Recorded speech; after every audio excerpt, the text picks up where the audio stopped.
Ahmadinejad affirme que l'Iran se tient à côté de la Syrie face au complot ennemi.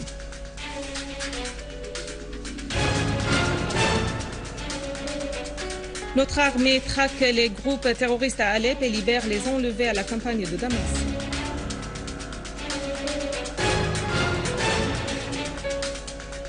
Sunday Telegraph, des camps de terroristes qui se battent contre l'État syrien au nord du pays comprennent des hommes de diverses nationalités.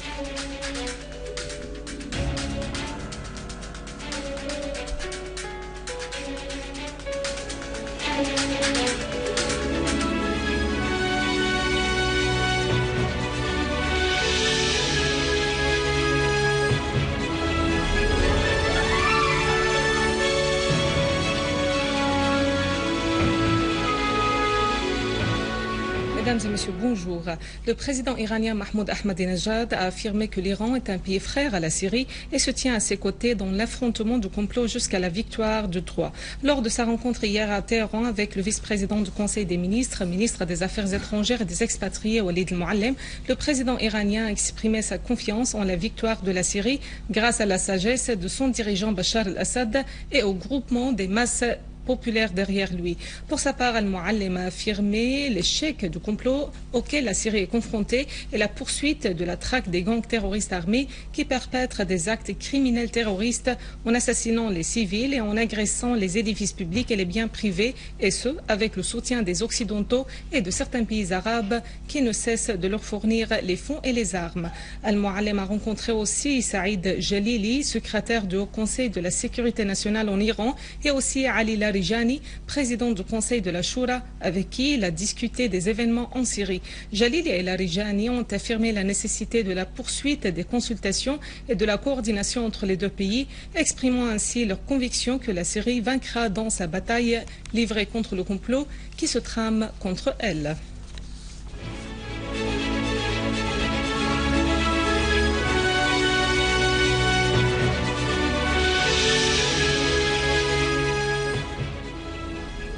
À Alep, nos forces armées ont traqué les groupes terroristes armés qui ont terrifié les citoyens dans le quartier de Salah ad-Din. Une source haut placée a souligné que nos forces armées ont infligé de lourdes pertes aux terroristes armés qui appartiennent à différentes nationalités arabes et étrangères.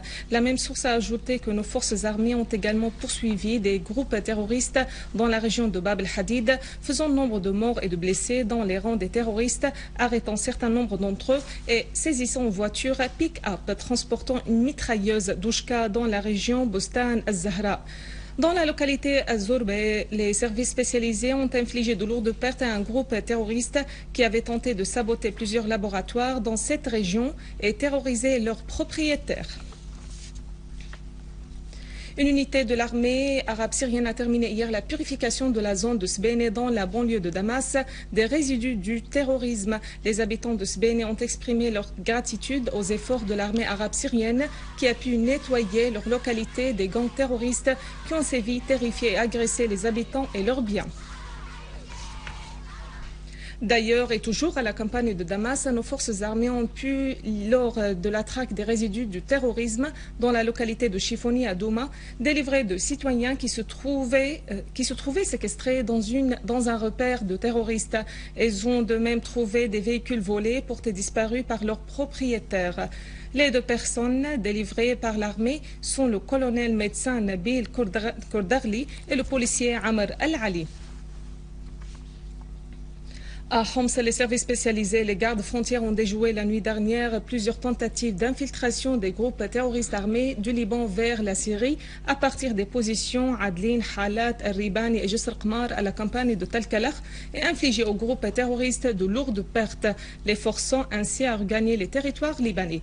Une source du gouvernorat de Homs a souligné que des groupes armés terroristes ont essayé à maintes reprises durant toute la nuit dernière de s'infiltrer dans les territoires syriens accompagnés par des tirs nourris de mortiers. Les services spécialisés ont riposté à eux, leur infligeant de lourdes pertes et les ont contraints à fuir vers l'intérieur du Liban. Le journal britannique Sunday Telegraph a dévoilé que des camps de terroristes qui se battent contre l'État syrien au nord du pays comprennent des hommes de diverses nationalités, dont pakistanaises, tchétchènes et bangladaises. Selon le journal, 40% des hommes qui mènent des attaques contre les postes de l'armée syrienne parlent l'anglais alors que leur nationalité n'est pas connue. Le journal a fait noter que le ministère britannique des Affaires étrangères mène une enquête sur la participation de Britanniques à une opération d'enlèvement exécutée par des combattants islamistes au nord de la Syrie. D'après le journal, le photographe néerlandais Jeroen Olmens et son collègue britannique John Cantley ont été arrêtés pour une semaine en Syrie par des combattants islamistes lorsqu'ils sont entrés par erreur alors qu'ils traversaient les frontières au sud-est de la Turquie vers la Syrie pour couvrir les événements en cours dans le pays. À noter que des centaines de rapports de presse occidentaux affirment la présence d'organisations islamistes extrémistes, dont Al-Qaïda, au nord de la Syrie, et mettent à nu l'appui du gouvernement britannique aux groupes terroristes. Mesdames et messieurs, c'est la fin de notre édition. Merci à vous, merci à toute l'équipe. Au revoir.